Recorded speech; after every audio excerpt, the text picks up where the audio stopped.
Ako ste si našli svoju priateľku? Preložila daboval kanál Redditoviny. Spoznal som ju cez kamaráta, keď sme spolu hrávali online hru.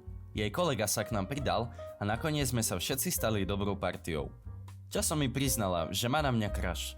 A ja som k nej cítil to isté. Lepšie sme sa spoznali a nakoniec sme začali oficiálne spolu chodiť.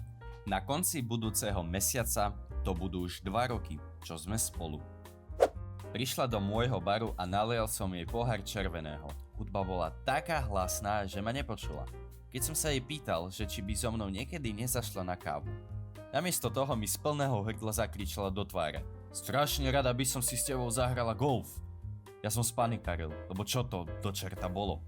Ona spanikarila, lebo jej došlo, že bola úplne mimo. Nakoniec sme sa začali obaja šialene smiať.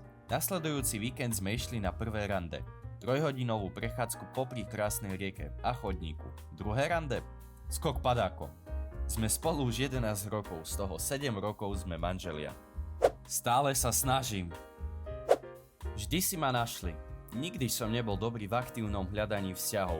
Ale vždy sa to nejako stalo, či som to chcel alebo nie. Ako? Prečo sa to mne nestáva?